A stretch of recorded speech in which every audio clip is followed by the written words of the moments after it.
Nous vous proposons d'écouter dans un instant une rencontre à la librairie Ombre Blanche, mercredi 21 mai 2025, avec le romancier et essayiste Philippe Forest, autour de la parution de son dernier roman « Et personne ne sait » aux éditions Gallimard, une intrigue onirique qui nous entraîne à la suite d'un peintre nommé Adams dans le vieux New York, dans Central Park, au Metropolitan Museum et au musée de Boston.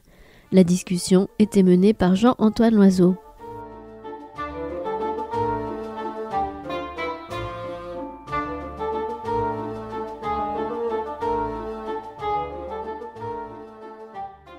Eh bien, bonjour à toutes et à tous. Bienvenue pour cette rencontre avec Philippe Forest. Alors, je recherchais quand nous nous étions rencontrés ici même. C'était au moment du chat de Schrödinger. C'était en 2013. Le temps passe à une vitesse assez formidable.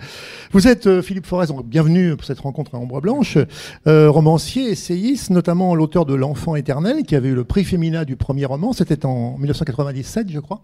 Et depuis, il y a eu bien d'autres livres. Vous avez une très grande bibliographie d'essais, de romans.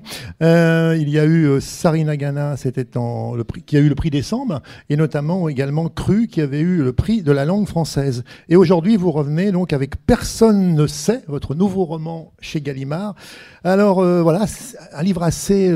c'est une triple, quadruple mise en abîme, je ne sais pas, on est un peu, au fur et à mesure de la lecture, totalement embarqué, emporté. Quand je dis on ne sait plus où on en est, c'est pas forcément positif, mais dans ma bouche, c'est très positif. Le rêve, la réalité, voilà. C'est un livre sur la littérature, sur l'écriture, sur la peinture, sur la création artistique. C'est tout ça à la fois sur une vision de New York également. C'est difficile de le résumer, juste pour donner envie comme ça. C'est l'histoire d'un livre qui finalement raconte un film qui parle d'un tableau. C'est ça un peu le résumé, Philippe Forest, qui est inspiré d'un livre. Inspiré d'un livre. Alors, quelle a été, première question, toute bête, pour écrire un tel roman aussi original finalement, quelle a été... c'est toujours une question difficile, mais qu'il m'arrive souvent de poser aux romanciers, à laquelle il n'est pas forcément facile de répondre, mais si tant est qu'il n'y en eut qu'un, mais quel a été le déclencheur, ou les multiples, j'ai envie de dire, points qui vous ont intéressé, qui vous ont incité à débuter, si je puis dire, l'écriture de ce très beau roman qui s'intitule « Et personne ne sait ». Voilà. Je peux répondre en partie, mais en partie seulement. Il y a un point de départ évident, mais que je suis absolument incapable de situer dans le temps. Il y a eu un moment où j'ai vu à la télévision ce film, qui est un film méconnu, oublié, mais tout à fait fascinant, et que je n'ai jamais oublié. Mais c'était peut-être il y a 20 ans, peut-être il y a 30 ans, peut-être davantage. Je suis absolument incapable de le dire. Mais c'est une expérience quand même assez singulière, parce que de plus en plus on est confronté à je vais pas dire à des films, mais à des images qui bougent, en tout cas sur les écrans, à la télévision. Et comme disait Godard, la télévision, elle produit de l'oubli, là où le cinéma, même lorsque l'on voit, comme c'est mon cas, le film sur un écran de télévision, le cinéma, il crée des souvenirs, là où la télévision crée de plus en plus de l'oubli. Donc j'ai gardé un souvenir assez précis de ce film, et c'est resté dans un coin de ma tête pendant des années. Jamais quitté, quoi. Ça a toujours été... Oui, enfin, on oublie, on se rappelle, mais de temps en temps, le film se rappelait en quelque sorte à mon bon souvenir, et je me disais qu'il fallait peut-être que j'en fasse quelque chose, puisque je n'arrivais pas à me défaire complètement de l'impression de fascination que j'avais éprouvée devant ce film un peu désuet, mais très poétique. Mais souvent chez moi c'est comme ça, c'est-à-dire la plupart de mes romans viennent d'une sollicitation. Je lis un livre, je vois un film. C'était le cas pour Sarinagara, c'était le cas aussi pour Je reste roi de mes chagrins il y a 3 ou 4 ans. Je vois un film ou je lis un livre, et tout à coup j'ai l'impression que cette histoire, que je découvre pourtant ou que je redécouvre, elle est d'une certaine manière la mienne, et elle vient me taper sur l'épaule ou me tirer par la manche pour me dire, voilà, c'est ton histoire, raconte-la. Ouais. Le moment est venu de la raconter. Je ne sais pas pourquoi, mais il y a 3 ou 4 ans, j'ai eu le sentiment que le moment était venu de raconter cette histoire-là, et c'est ce que j'ai fait. Alors, ce film, c'est le portrait d'Eugénie. C'est le portrait d'Eugénie qui a été tourné en 1948, je crois, par la MGM, c'est ça. Et d'un certain, c'est William Ditterle, qui est un cinéaste célèbre, très connu à l'époque. Peut-être quelques mots sur. Vous l'avez, je crois, dans votre poche, là, si je puis dire. On me soupçonne, mais je ne vais pas le sortir parce que. Non, ne sortez pas, parce qu'après vous arrivez à peut-être plus. J'ai du mal à le. Il est un peu gros pour ma poche, mais il est là.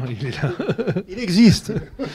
Parce qu'on me soupçonne parfois de l'avoir inventé, et mon éditeur m'avait recommandé d'entretenir le mystère autour de l'existence ou de la non-existence de ce film et de ce livre. Mais non, ce film existe. Je ne peux pas dire qu'il soit complètement inconnu, hein. En un sens, c'est un classique du cinéma américain, d'un certain cinéma poétique et fantastique américain. Mais enfin, il est quand même assez oublié. Il m'arrive parfois, je pose la question maintenant, il m'arrive de rencontrer des gens qui ont vu ce film. Je ne prétends pas du tout être le seul, mais c'est quand même relativement rare. Et peu avant la parution du livre, d'ailleurs, j'avais eu l'occasion de m'entretenir pour un autre texte que j'avais écrit avec Frédéric Bonneau, qui est depuis quelques années le directeur de la Cinémathèque à Paris. Et parce qu'on avait travaillé ensemble sur un autre film qui est le Napoléon d'Abel Gance. Et je lui ai demandé, vous connaissez ce film? Et il m'a dit non, jamais entendu parler. Donc même si le directeur de la Cinémathèque de France ne connaît pas le film, on peut penser qu'il est relativement méconnu ou oublié. Donc ce film a été un peu le point de départ. C'est un film, il y a donc un roman aussi parallèlement, et il y a aussi évidemment, c'est vrai, parce que le livre est finalement ponctué, on va en parler, de différents tableaux aussi tableaux qui se trouvent la plupart à New York ou à Boston notamment. Il y a une exception peut-être à Boston, une exception à Boston qu'on retrouve sur le bandeau du roman. À partir de ce film et de ce roman, donc c'est à partir de là que ça déclenche un peu une écriture et vous décidez de finalement écrire un roman là-dessus, un peu comme cette double mise en abîme, ce roman poupée gigogne, j'ai envie de dire quelque sorte. Oui, je voulais ne pas rester trop près du film. Oui. Parce que l'idée, c'était non pas de réécrire le film, mais de le réécrire malgré tout, à partir du souvenir quand j'en avais conservé. Mais à un moment, je me suis quand même décidé à le regarder à nouveau. Et à un moment, je me suis décidé aussi à lire le livre dont il était inspiré. Il se trouve étonnamment que j'ai essayé de me le procurer aux États-Unis. Et il n'existe plus d'édition disponible en anglais de ce livre. Mais miraculeusement, il y a une édition en français, une traduction en français aux éditions Joël Losfeld, qui date d'il y a 20 ou 30 ans, je crois, peut-être 30 ans. Et donc ça, j'ai pu lire le livre, non pas en version originale, comme je l'aurais souhaité, mais dans la traduction française qui existe et qui est encore aujourd'hui disponible. Alors c'est un roman, je trouve, qu'on peut, et vous l'écrivez, hein, c'est un peu ça revient quand même à au moins 2-3 reprises dans le livre. C'est un peu un conte aussi. Enfin, le roman s'ouvre en hiver. C'est un très beau roman sur les couleurs aussi, des saisons, sur l'hiver, le printemps, enfin un peu les 4 saisons. Pourquoi cette idée du conte, justement? Peut-être parce que finalement, on aimerait, peut-être sans tomber dans la naïveté, mais peut-être c'était un peu un genre, peut-être un peu oublié, peut-être dans la littérature contemporaine. Je sais pas. Oui, mais l'idée de ce livre, on en parlera peut-être, c'est aussi de parier sur une forme de littérature qui est aujourd'hui jugée désuète et anachronique, mais qui, moi, à titre personnel, m'a toujours plu, me plaît, et qui m'intéresse davantage que les autres formes romanesques qui prospèrent aujourd'hui. J'ai toujours été intéressé par les contes, parce que c'est la forme originelle de la littérature. On découvre la littérature à travers les contes que l'on vous raconte enfant, avant même que vous sachiez lire, pour vous aider à vous endormir. Et à mon avis, l'expérience de la littérature, originellement, elle est celle-là, et c'est avec cette vérité-là qu'il s'agit de renouer, même lorsque l'on écrit bien plus vieux et bien plus tard, comme c'est maintenant mon cas. En un sens, mon premier roman que vous évoquiez tout à l'heure, L'Enfant éternel, c'était déjà un conte.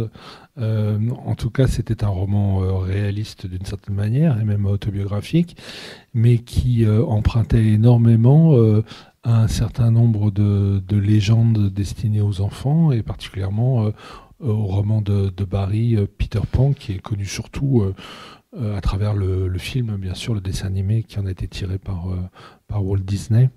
Et je voulais raconter cette histoire-là à la manière d'un conte, parce qu'il me semblait que c'était la seule manière de me tenir au plus près de la vérité de cette expérience telle qu'elle avait été vécue par la petite fille qui était l'héroïne de ce récit.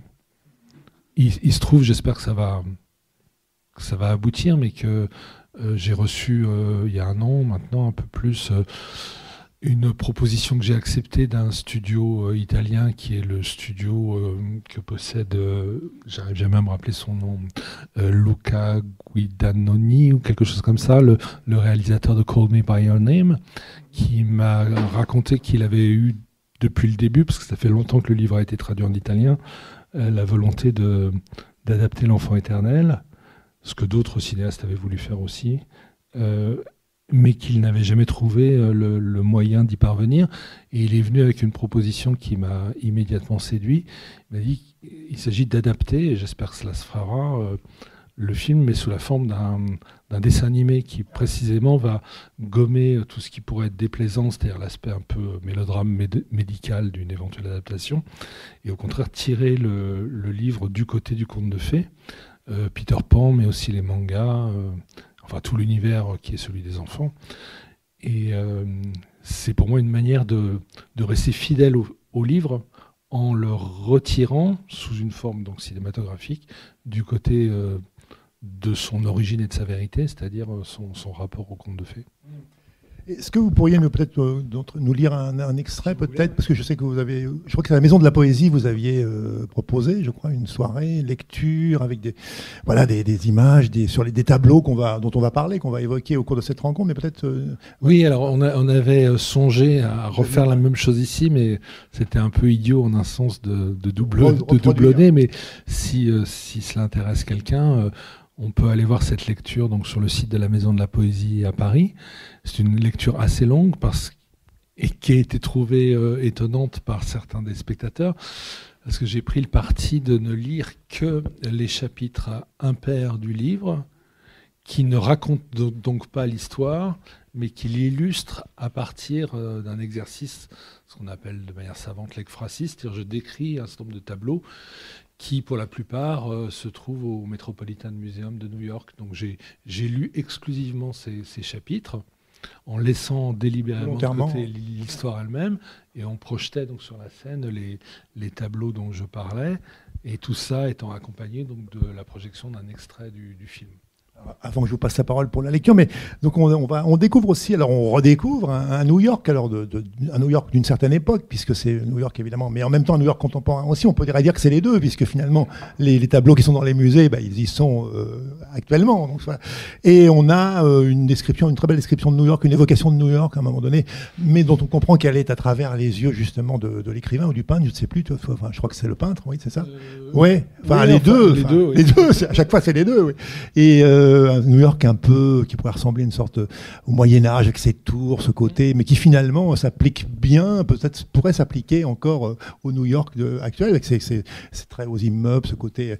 Donc on va évoquer ces tableaux. Peut-être je vous passe le livre, Philippe. Peut-être dans la Maison de la Poésie, vous aviez peut-être une première lecture qui était peut-être consacrée à oui, ou une partie, ce qui vous. De toute façon, donc peut-être on reviendra sur New York après, mais on peut y rester maintenant si vous voulez remarquer. Ça nous permet comme ça d'introduire.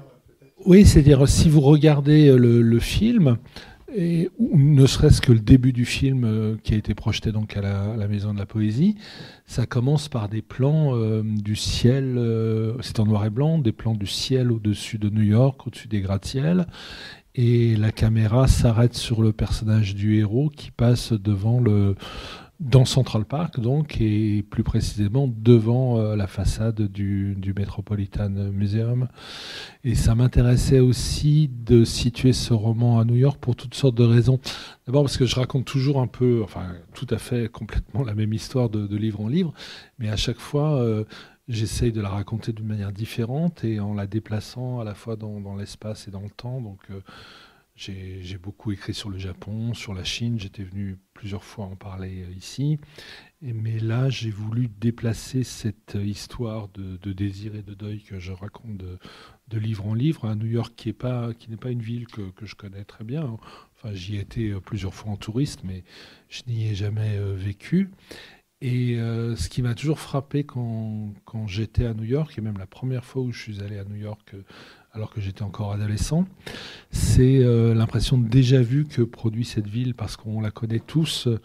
On la connaît tous à travers les films que l'on a vus avant d'y mettre un jour parfois les pieds. Et donc je raconte cette impression de déjà-vu dans le livre. Ouais, j'évoque notamment eh bien l'Empire State Building qui bien sûr évoque immédiatement le film de King Kong.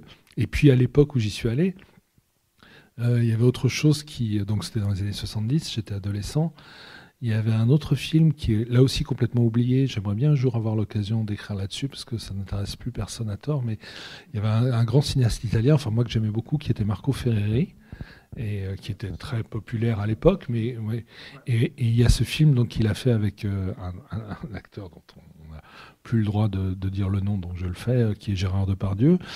Et c'est un film tout à fait étrange qui se situe en un lieu de New York qui n'existe plus, parce que c'est devant les tours jumelles qui ont disparu à la suite de l'attentat.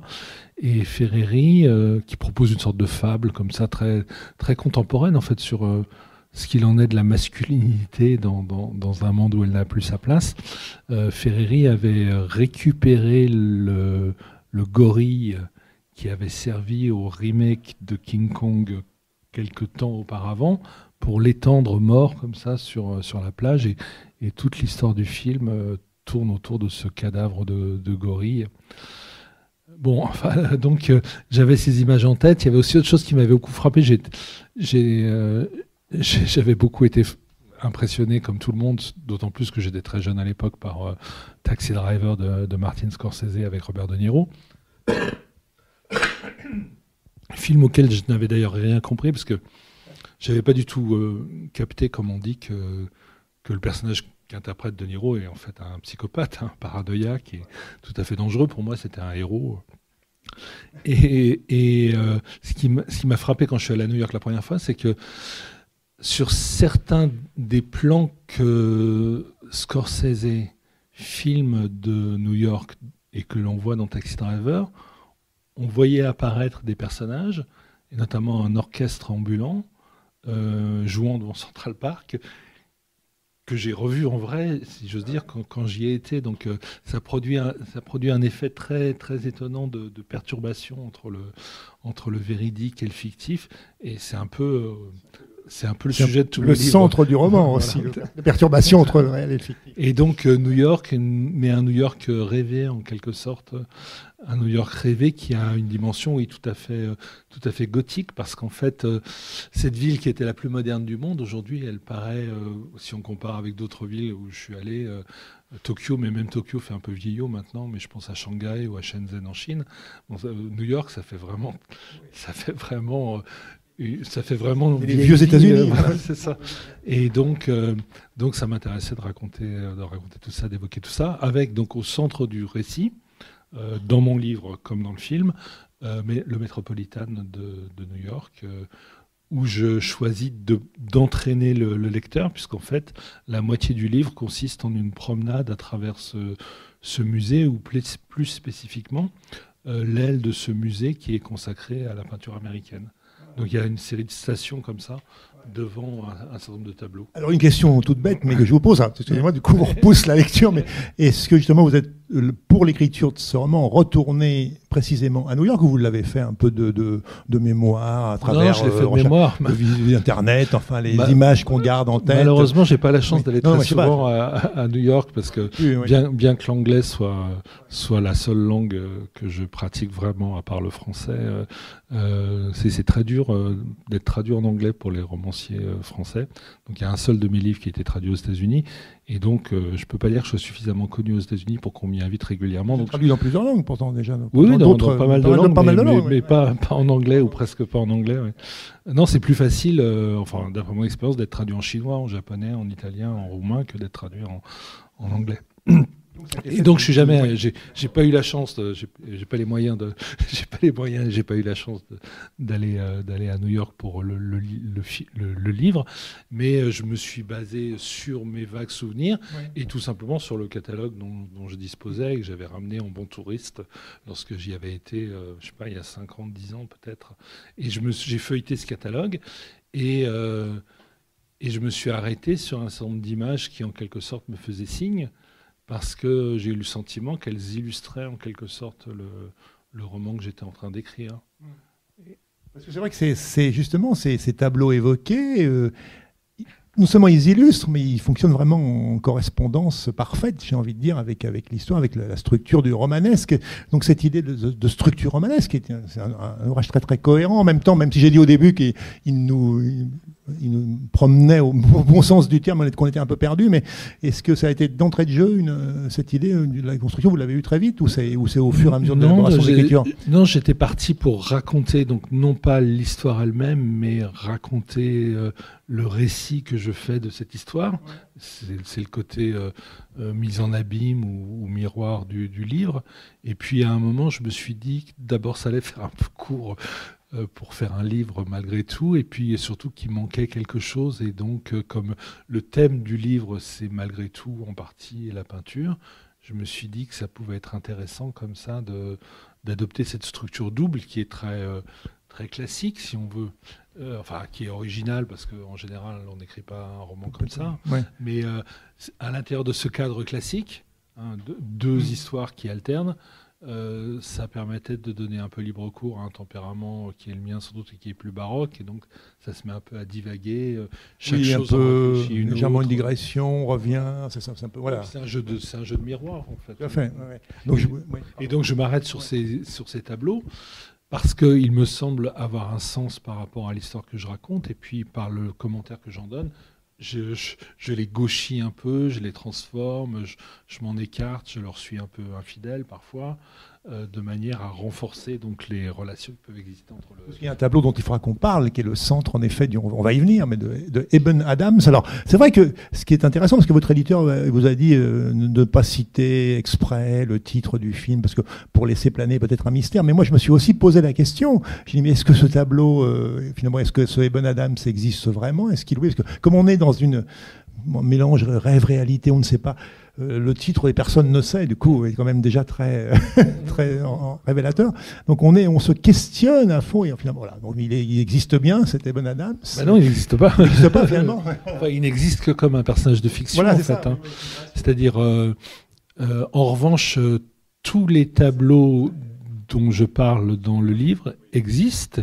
Et on peut, là aussi j'ai une clé USB, on aurait pu en apporter la démonstration, et il suffit pour le vérifier d'aller sur le site du Metropolitan Museum à New York. Tous existent sauf un, qui est celui que j'évoque à la toute fin du livre, quoique je le rapproche d'un autre tableau qui lui existe, puisque en suivant...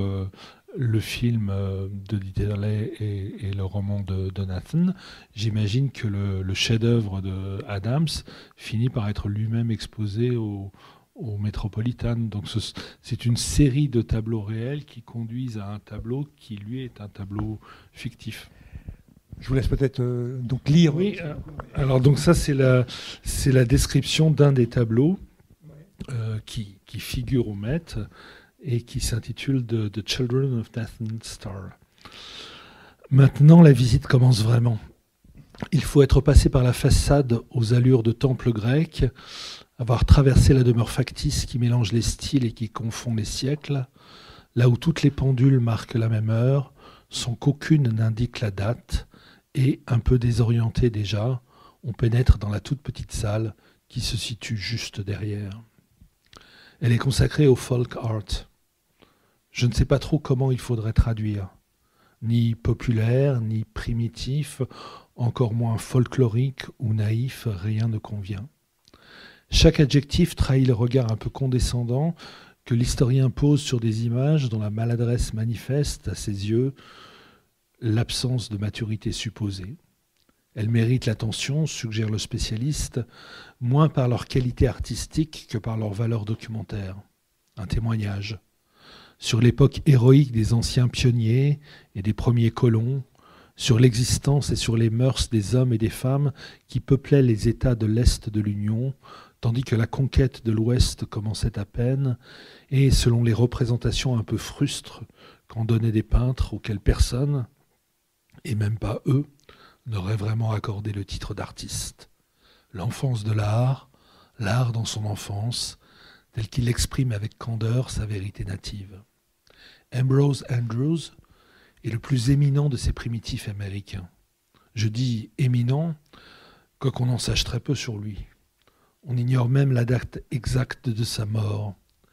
Il comptait au nombre de ces peintres errants, de ces artistes ambulants, qui parcouraient le pays et allant de ville en ville, de maison en maison, proposaient leurs services à ceux, ils n'étaient pas très nombreux, qui disposaient des moyens de les payer. En général, à une époque où n'avait pas encore été inventée la photographie, on leur demandait de faire le portrait de la famille ou, afin d'en conserver l'image, de ceux qu'elle venait de perdre. Le plus célèbre des tableaux d'Andrews figure au musée. Je ne sais pas s'il s'y trouve parce qu'il est le plus célèbre, ou bien s'il est le plus célèbre parce qu'il s'y trouve. Il s'intitule The Children of Nathan Starr. On le date de 1835, soit sous la présidence d'Andrew Jackson, et alors que le Removal Act vient de décider de la déportation massive des Indiens d'Amérique. J'imagine, je n'en suis pas certain, que l'homme dont le peintre a représenté les 5 enfants est le fabricant de lames et de sabres qui fit fortune à l'époque et devint le premier fournisseur officiel de la jeune cavalerie américaine qui s'illustrerait bientôt dans la guerre contre les tribus rebelles et le massacre de leurs membres. La scène se situe à Middletown et la porte ouverte de la pièce où elle a été peinte donne au loin sur le Connecticut dont le cours porte les voiles de quelques navires. Le tableau a une allure étrange, on dirait une allégorie, mais d'abord on ne saurait trop dire ce qu'elle signifie. Et même les explications qui accompagnent la toile n'en dissipent pas tout à fait le mystère. Une petite fille en robe blanche se tient sur la droite de l'image et elle fait face sur la gauche à 2 petits garçons en costume noir. À en croire les raquettes qu'ils tiennent à la main et le volant qu'on aperçoit suspendu dans l'air, ils disputent une partie de badminton, qui n'est pourtant guère un jeu d'intérieur. Entre eux, au centre, une jeune femme, dans la même robe blanche que la fillette, est assise sur une chaise. Elle aurait l'âge d'être leur mère, mais il s'agit plutôt de leur sœur aînée.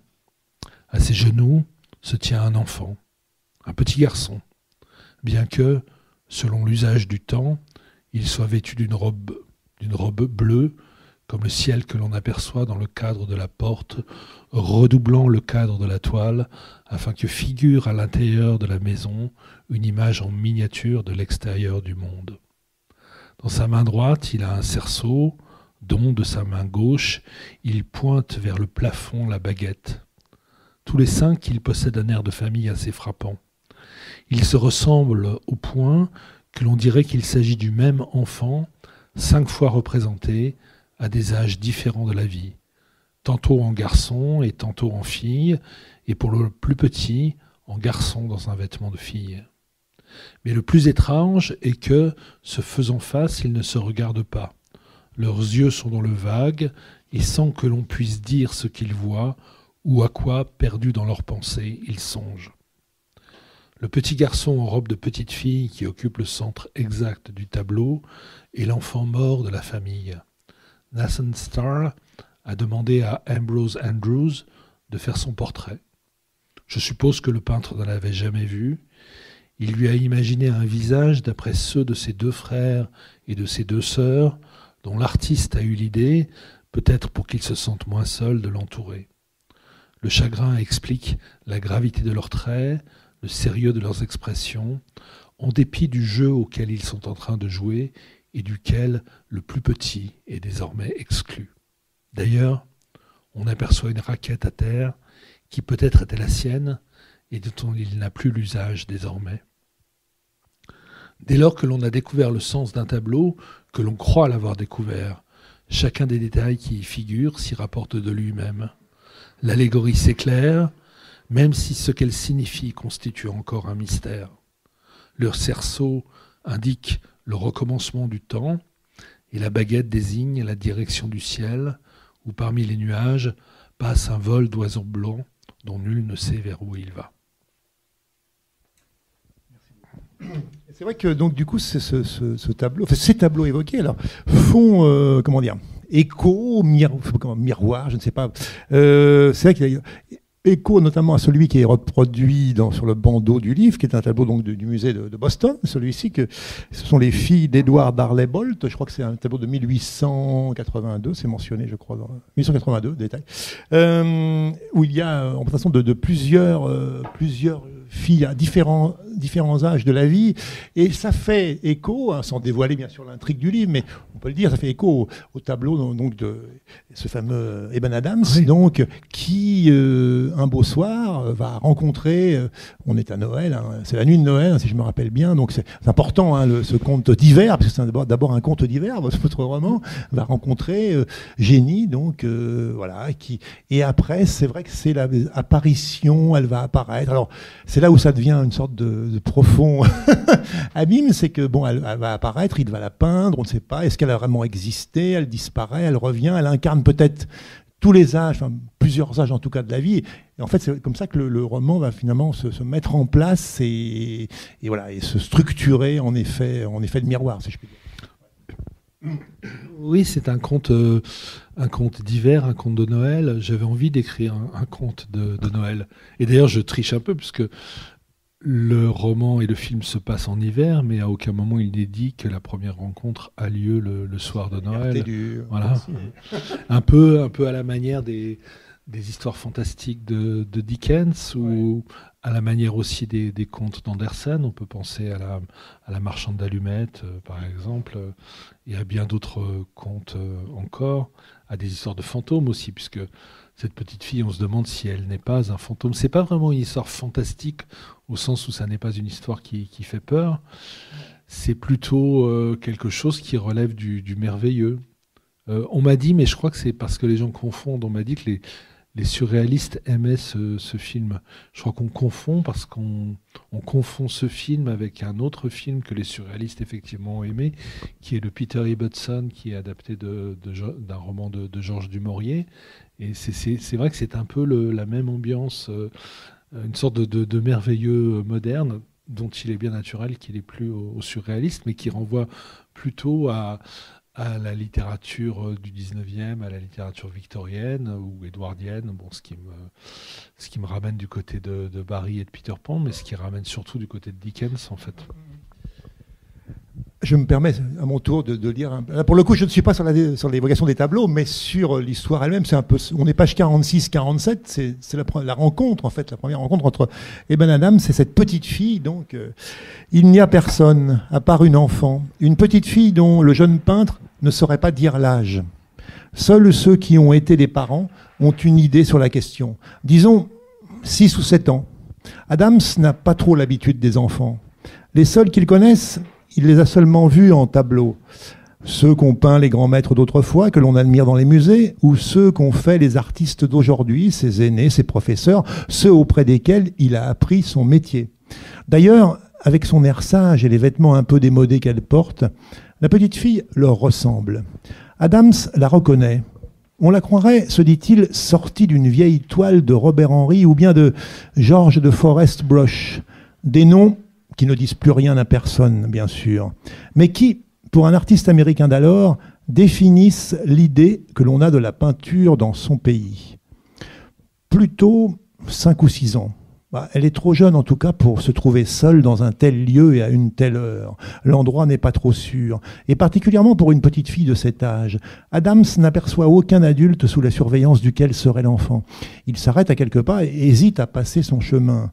Il ne sait pas trop quelle conduite adopter. Il a bien envie de faire comme s'il n'avait rien remarqué, mais un enfant seul dans la nuit, et surtout si cette nuit est celle de Noël, on ne le laisse pas sans compagnie. Il appartient au premier venu de se soucier de lui. C'est une règle universelle et à laquelle nul ne saurait se soustraire. Le monde confie aux grands le salut de tous les petits, parce que les seconds ne survivraient pas sans les soins que leur prodiguent les premiers. On dirait cet enfant né de nulle part en cette nuit de Noël, conçu par l'opération du Saint-Esprit, déposé sur terre par quelques anges descendus du ciel, afin d'y porter la possible bonne nouvelle qu'espèrent les hommes. La petite fille joue à la marelle, sur l'échelle qu'elle a créée en écartant la neige. Elle a tracé à même le trottoir et où elle jette le gros caillou qu'elle a ramassé sous un arbre. En prenant garde à ne surtout pas mordre sur les lignes qui séparent les cases, elle saute à cloche-pied, montant de la terre au ciel. Elle accompagne sa routine d'une petite chanson étrange dont chaque syllabe sonne à chacun de ses pas, qui se pose sur l'une des cases de la marelle et qui résonne sur le pavé. Adams ignore si la comptine fait ou non partie du jeu dont il a oublié les règles. Mais la chanson ne lui dit rien, il ne l'a jamais entendue, même si la mélodie et les paroles sont si simples qu'elles lui paraissent forcément familières. Une fois qu'il l'a écoutée, il se dit qu'il l'a toujours su. Les paroles des chansons que l'on a apprises lorsque l'on était petit sont pareilles aux flocons auxquels on ne croyait plus, mais qu'une nuit d'hiver parfois fait descendre doucement du ciel. On croyait les avoir oubliées. On ne se rappelle plus les avoir apprises, mais on les reconnaît. Elles reviennent en mémoire. Elles restaient enfouies dans l'un des coins de sa tête. D'où je viens, personne ne le sait. Où je vais, tout s'en va. Le vent se lève, la vague déferle, et personne ne sait. Avec un naturel dont le jeune peintre n'aurait pas été capable, la petite fille s'adresse à lui. Une maturité qui n'appartient qu'aux enfants. Comme il est dit dans un autre livre de la même époque, un livre que pas plus qu'Adams n'a vu, le Guernica de Picasso, l'auteur du roman dont je parle certainement n'a lu. Nous sommes tous des enfants, sauf les enfants eux-mêmes, écrit Faulkner dans Sanctuaire. Auprès de l'enfant qu'il rencontre, Adams a l'impression d'être un enfant plutôt qu'une grande personne. Un enfant aux côtés d'une grande personne qui, elle, aurait pris les traits d'un enfant.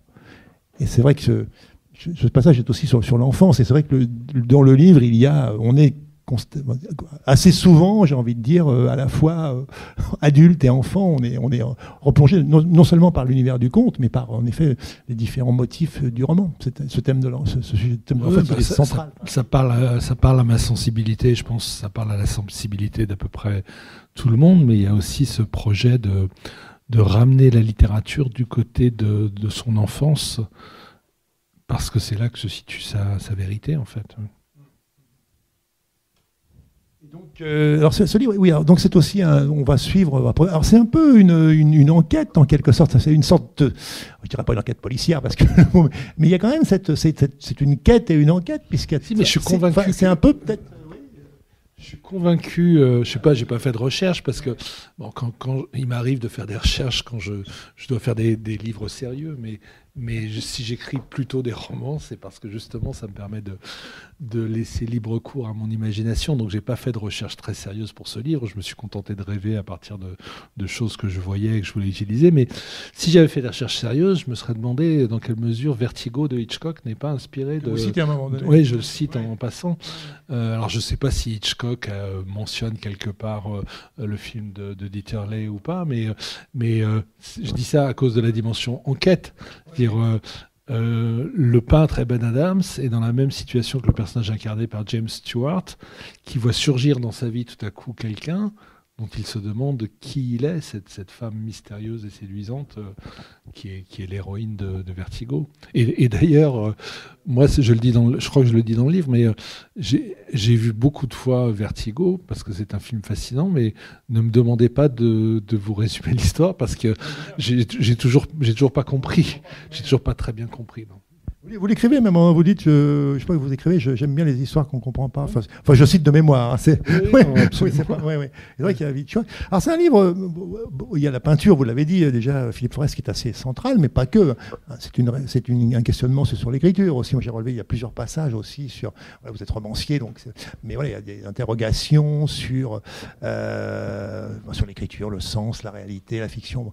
Mais il y a aussi, la peinture, elle est présente à travers, alors la littérature, littérature également, à travers Balzac, le chef-d'œuvre inconnu, qui est un livre qui porte sur la peinture, et Oscar Wilde, le portrait de Dorian Gray, qui est est-ce que ces deux livres-là, justement, sont un peu aussi au cœur et beaucoup d'autres, c'est-à-dire en fait, je me rends compte depuis un certain temps que tout en racontant toujours la même histoire et en le faisant d'une manière qui est sans doute singulière ou en tout cas personnelle, systématiquement, je me glisse dans une littérature de genre à laquelle je donne une apparence sans doute un peu déroutante, en tout cas à en croire ce que dit parfois la critique ou ce que me disent parfois les lecteurs. Donc le roman sur la peinture, le roman du peintre, c'est aussi un genre à part entière. Hein. Alors je ne sais pas s'il y a des précédents, mais en tout cas, ça commence manifestement avec le chef-d'œuvre inconnu de Balzac, et puis après il y a beaucoup d'autres livres, l'œuvre de Zola, Manette Salomon des Goncourt, le portrait de Dorian Gray d'Oscar Wilde, et même des très bons livres très récents. Je pense par exemple, il y a un écrivain que moi j'aime bien qui s'est spécialisé un peu dans cette littérature, qui est Patrick Grinville, qui écrit de très nombreux romans inspirés de la figure de peintre. Donc je me glisse dans cette littérature de genre, mais bon, je la transforme, je l'adapte à ma façon. Et Olivier Rollin sur Manet aussi, non? Il n'a pas. Oui, aussi. Oui, et puis il y a un écrivain qui a beaucoup compté pour moi, qui est Solers aussi.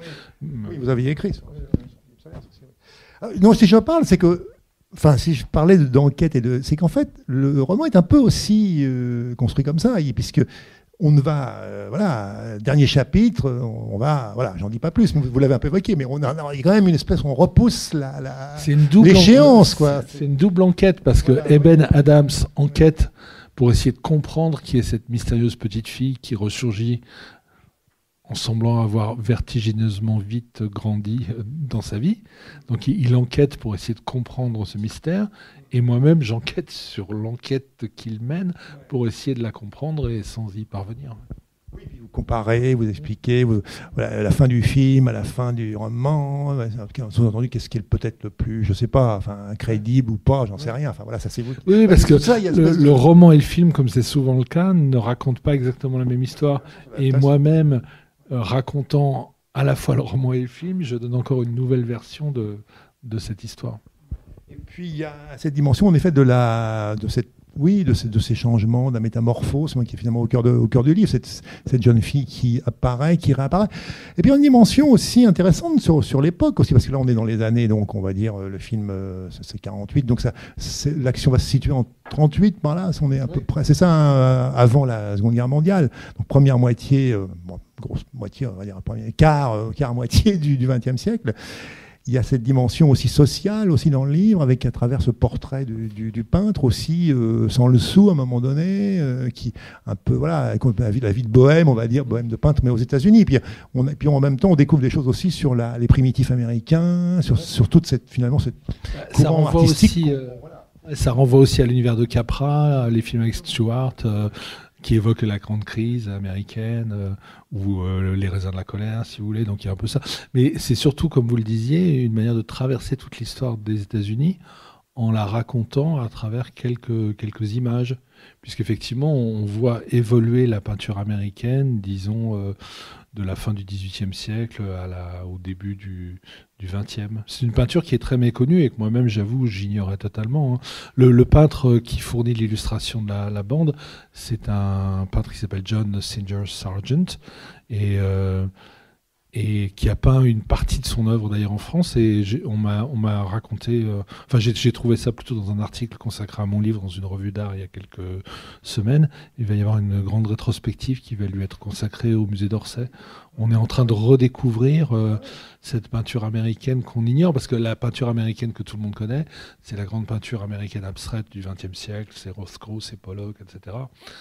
C'est très bien aussi d'ailleurs, mais moi j'aime bien cette peinture un peu oubliée du 19e siècle, sur laquelle il m'est souvent arrivé d'écrire. Les gens trouvent ça un peu bizarre parce que c'est pas du tout dans le goût dominant. J'ai écrit sur Hippolyte Flandrin, je ne sais pas si ça vous dit quelque chose.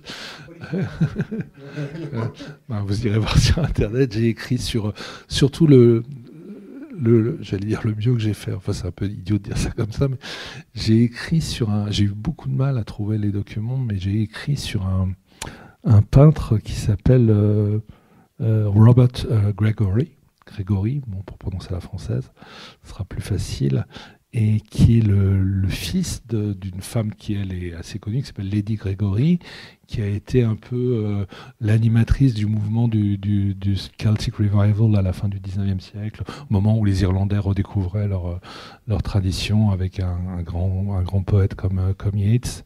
Et elle a eu un fils qui voulait être peintre, qu'on ne connaît qu'à travers les 2 poèmes, je crois, que Yeats lui a consacrés, parce qu'il est devenu pilote pendant la Première Guerre mondiale et il est mort aux commandes de son appareil. Bon, et ça m'intéresse, parce que mon père était pilote et j'ai écrit un livre qui s'appelle Le siècle des nuages, dans lequel je raconte l'histoire de l'aviation au XXe siècle. Et donc, il existe 2 ou 3 tableaux de ce Robert Gregory qu'on peut retrouver avec beaucoup de difficultés sur Internet ou dans des musées irlandais.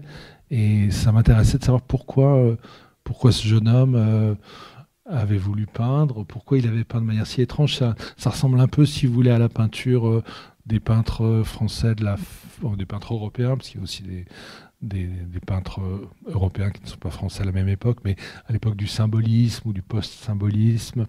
Donc c'est un peu dans l'esprit des peintres pré-raphaélites anglais. Enfin, c'est toute une peinture qui n'intéresse plus personne aujourd'hui.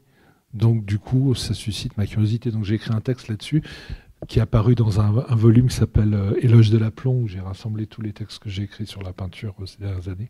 Il y aura une exposition, vous disiez, donc, sur ce peintre sur Robert Gregory, ça m'étonnerait. Ouais.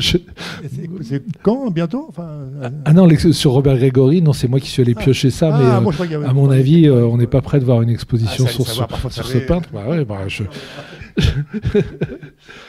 J'en serais ravi si j'avais le pouvoir de rappeler à la vie ce peintre disparu qui m'est cher. C'est un tableau des filles d'Edward Darley Boyd qui se trouve au musée de Boston. Peut-être pourriez-nous faire une autre lecture. J'y retrouve peut-être ce passage-là. Oui, voyez, enfin, ça pourrait être comme ça, plutôt que de l'évoquer. Sargent, c'était un peintre mondain, en fait, qui a eu un très grand succès à l'époque. Ouais.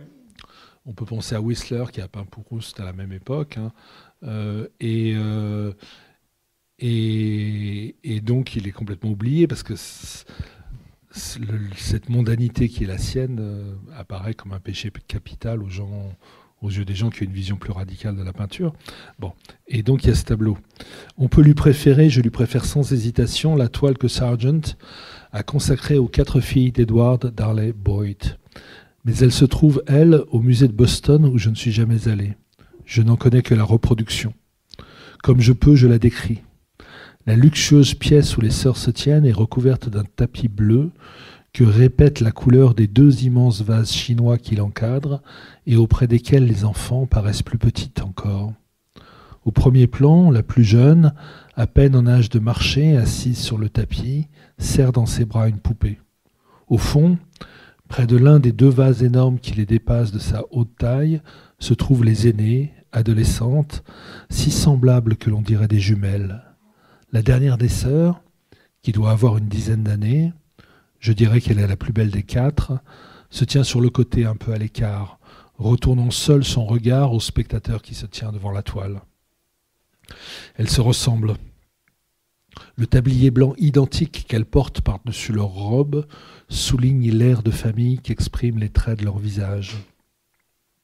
On dirait 4 fois la même enfant, représentée aux différents âges de sa vie. Et les 2 aînées qu'au fond on aperçoit à peine dans l'ombre, et dont je crois bien qu'elles doivent être jumelles, paraissent, parce qu'elles se font presque face, le reflet l'une de l'autre dans un miroir. L'effet est le même que dans le vieux tableau d'Ambrose Andrews. Il s'agit peut-être d'une allégorie aussi, une vanité si l'on veut. Mais c'est le cas de tous les tableaux qui ne fixent le présent que pour signifier qu'il lui faut passer. Et comme j'ignore tout de l'œuvre de Sargent et de la famille qui l'a peinte, de ses drames et de ses secrets, je ne me risquerai pas à dire ce que cette allégorie signifie. Sinon que, comme toute peinture sans doute, et surtout quand elle représente un enfant, des enfants, elle exprime ce qu'il en est du temps qui s'écoule et qui s'en va, et que les plaçant côte à côte au sein du même cadre, elle multiplie les images que chacun de ceux qui furent un jour vivants propose de lui au cours de son existence. C'est vrai que ce tableau, justement, il représente plusieurs âges de la vie et donc il fonctionne, comme je l'ai un peu dit déjà, en résonance et en miroir avec justement le tableau que peint Eben Adams, justement, de cette jeune fille qu'il a croisée un beau soir dans Central Park à New York, c'est ça? Oui, c'est aussi une méditation sur, à supposer que cette petite fille soit un fantôme, ce qui n'est pas certain, ce qui devient des morts ou ce qui devient des vivants après leur mort, se demander si le temps continue à produire leurs effets sur eux. Est-ce que les enfants morts continuent à vieillir ou à grandir? Dans P.I.N.X.I, dont j'étais venu parler ici, il y a mon précédent roman, il y a un écrivain chinois qui a consacré un beau texte à ça, Zhu Warren. Mais je crois que c'est une question que tout le monde se pose. Hein. Qu'en est-il qu'en est-il de ceux qui furent vivants quand le temps passe sur eux? Voilà. Ce tableau, et je repense au chat de Schrödinger, parce que c'est vrai que le chat de Schrödinger, c'est la physique quantique pour le coup à l'origine, mais on est à la fois il est vivant, il est mort. Enfin, il y a cette double aussi qui était déjà présente. Oui, le chat de Schrödinger, c'est plutôt côté science-fiction, si on veut, encore que ce ne soit pas du tout un roman de science-fiction, mais et là, c'est plutôt un roman fantastique, même si ça n'est pas non plus tout à fait un roman fantastique. Vous dites à un moment, je crois que vous l'écrivez, Philippe Forest, que vous êtes de plus en plus en quête de simplicité, d'une histoire simple. J'ai pas rêvé, je crois que vous l'écrivez à un moment donné. Oui. Vous poursuivez cette quête. Oui. De roman en roman. Pour autant que je sache. Pour autant que j'aille quelque part et pour autant que je sache vers où je vais, mais peut-être que j'aurai la surprise moi-même de produire un énorme livre la prochaine fois, mais il y a ce fantasme-là qui était déjà au cœur du chat de Schrödinger. Il y a un chapitre du chat de Schrödinger qui s'appelle Une histoire simple, où j'essaye de définir ce que serait l'histoire parfaite à mes yeux, et c'est toujours en quête de cette histoire parfaite que je me mets. Et je ne sais pas si c'est bizarre ou pas, mais elle concerne toujours d'une certaine façon, la rencontre entre les vivants et les morts et la rencontre entre les hommes et les femmes. Bon, en même temps, ça n'a rien de très étonnant, puisque la curiosité, c'est Freud qui dit ça. La question première, c'est d'où viennent les enfants, à quoi il faut ajouter la question de savoir vers où vont les morts, et ça pose quand même la question de la sexuation, de la différence entre les hommes et les femmes. Donc, c'est pour ça que je dis toujours que mes livres, c'est des histoires de désir et de deuil.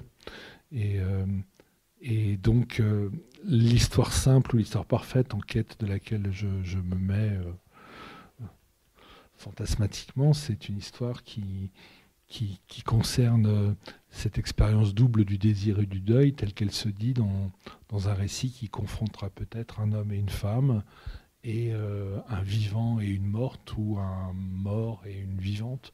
Parce que peut-être que c'est Eben Adams qui est mort lui-même, ce qui expliquerait que lui ne change pas tout au long du livre, alors que la petite fille, elle, comme c'est normal, elle grandit et elle vieillit. Peut-être que c'est la rencontre justement avec cette petite fille qui le réanime, si je puis dire, qui le remet dans la vie, parce que si on lit bien le roman, jusque-là, il a du mal à créer, il n'arrive pas à vendre ses toiles. Enfin, il y a quand même quelque chose de l'ordre de son arrivée fait aussi. Oui, ça puise, comme les auteurs anglais dont je parlais tout à l'heure, ça puise aux sources à la fois du merveilleux gothique, c'est une sorte de fantôme si on veut, et du merveilleux chrétien, c'est une sorte de nativité aussi. Après tout, cette petite fille, elle surgit, elle naît d'une certaine manière au cours de la nuit de Noël, et c'est elle qui va peut-être permettre à Adams de revenir aussi à la vie d'une certaine façon. Et vous parliez de savoir d'où on vient, d'aller. Je regarde les titres de vos chapitres. Premier, D'où je viens. Bon, après, il y a personne ne le sait. Bon, le titre, c'est personne ne sait, mais après, on a Où je vais. Voilà, on est quand même. C'est ce qui donne la structure au livre, c'est les paroles de la comptine, en fait. Les paroles de la comptine qui reviennent. Puisque on est dans un conte, enfin, si je puis dire, on est dans un roman et dans un conte, les deux. Voilà, en tout cas, ça donne ce très très beau roman de Philippe Forest, et personne ne sait, chez Gallimard. On va vous passer la parole. Avez-vous des. Bonjour Jean-Yves. Des remarques, des questions, peut-être pour Philippe Forest? J'en ai une, moi, sur le titre, c'est une question que je pose tous les jours. Et personne ne sait ce titre. Est-ce que d'abord les titres en général, pour vos romans, vous les avez relativement rapidement, ou est-ce que ça vient en cours d'écriture, ou il n'y a pas peut-être de règles, hein, ça dépend peut-être du livre, mais pour celui-ci par exemple je ne me rappelle plus très bien. En général, j'ai le titre assez vite, parce que le titre, il programme en quelque sorte le livre. Donc il me donne, même si je ne sais pas très bien où je vais, il me donne malgré tout une direction que je vais suivre. Mais ce qui est difficile, c'est que moi, j'oublie à mesure les livres que j'ai écrits, parce que chaque livre nouveau qu'on écrit, il prend la place des précédents, ce qui me conduit peut-être à me répéter ou à radoter, mais en tout cas, il faut que j'oublie ce que j'ai fait pour pouvoir continuer à le faire d'une certaine manière. Et ce livre a été écrit en une seule coulée, ou ça a été il y a eu des pauses, et un commencement d'écriture assez vite, parce que, pour ne rien vous cacher, j'étais parti dans l'écriture d'un autre livre dont l'introduction a été publiée, d'ailleurs, sur le site AOC. Si vous voulez regarder, c'est la description assez longue ça fait une vingtaine de pages d'un bouquet de tulipes en train de faner. Et derrière, il y avait une intrigue à laquelle j'avais pensé. Je ne dis pas laquelle, parce que je n'ai pas renoncé tout à fait à l'utiliser un jour. Je trouve que l'idée est très bonne, si je puis dire, mais j'arrivais pas à lui donner une forme satisfaisante. Donc au bout d'un moment, j'ai laissé tomber, et puis je me suis mis à écrire ce livre-là. Et donc, peut-être sous l'effet de la frustration que m'avait qui avait provoqué chez moi l'échec que je venais de subir, je me suis remis au travail avec une ardeur redoublée, et donc j'ai écrit très vite. Ça a déclenché en une seule traite. Moi, je retrouve le passage sur Vertigo, justement. Le conte de fées prend l'allure d'un detective novel, un peu pareil au Vertigo d'Hitchcock, qui, au fond, raconte à peu près la même histoire. Mais Adams ne possède pas l'âme d'un détective, c'est un artiste. J'écris ce mot en y mettant toute l'ironie qu'il faut. Ne pas comprendre constitue sa manière à lui de comprendre.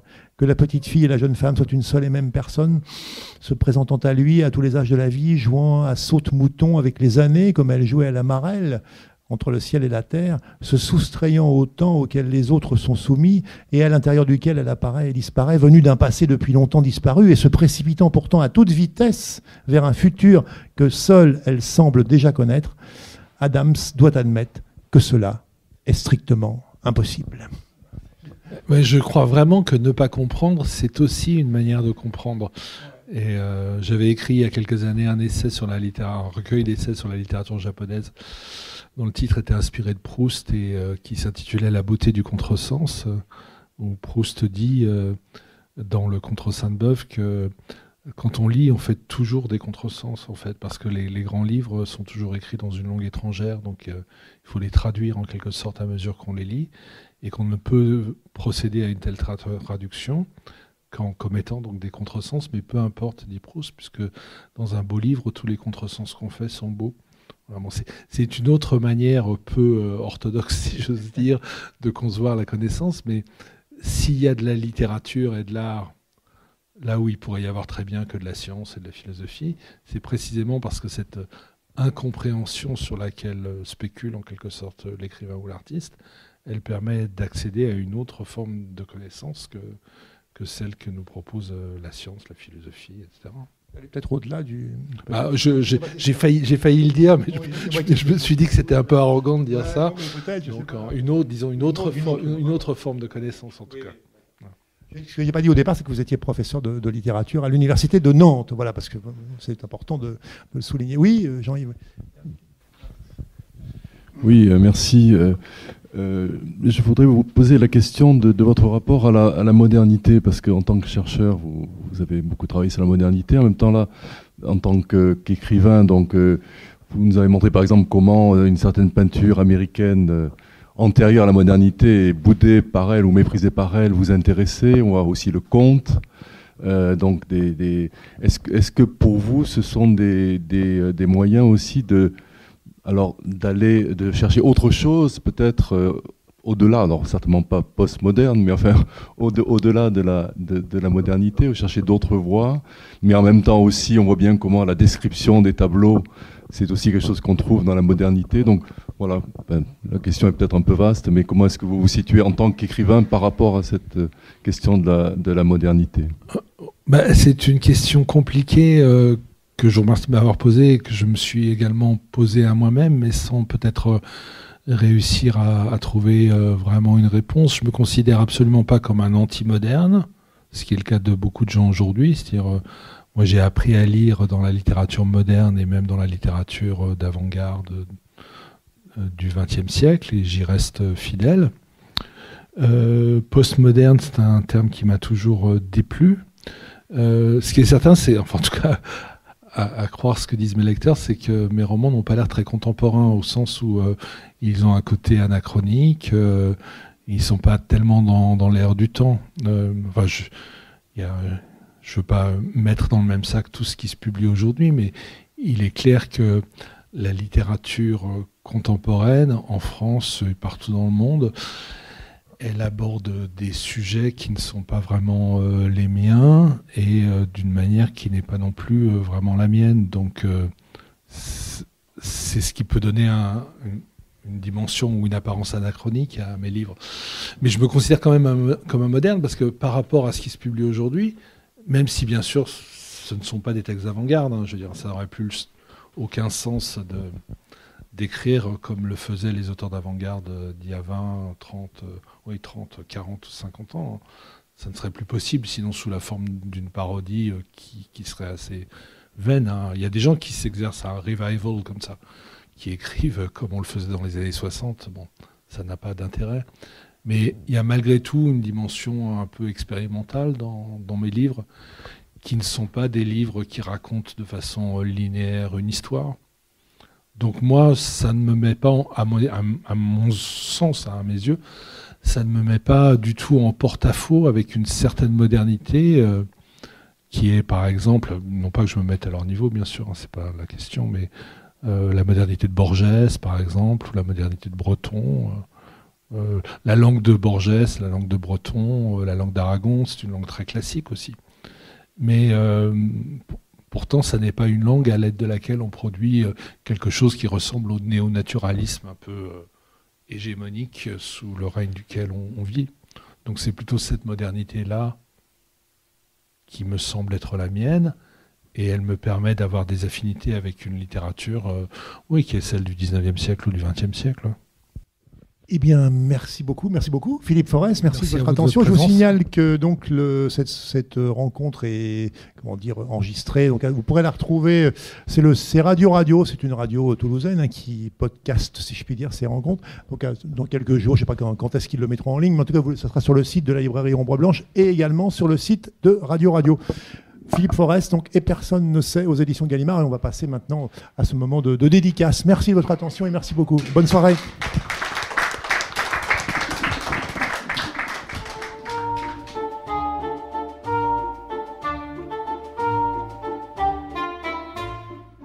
Vous avez pu écouter à l'instant une rencontre à la librairie Ombre Blanche mercredi 21 mai 2025 avec Philippe Forest, auteur du roman Et personne ne sait aux éditions Gallimard. Philippe Forest a aussi fait paraître entre autres L'enfant éternel, prix Femina du premier roman en 1997, Sarinagara, prix Décembre en 2004, Le nouvel amour, Le chat de Schrödinger, Je reste roi de mes chagrins, tous publiés chez Gallimard. Réalisation et mise en onde Radio avec Radio Plus et Radio Terre.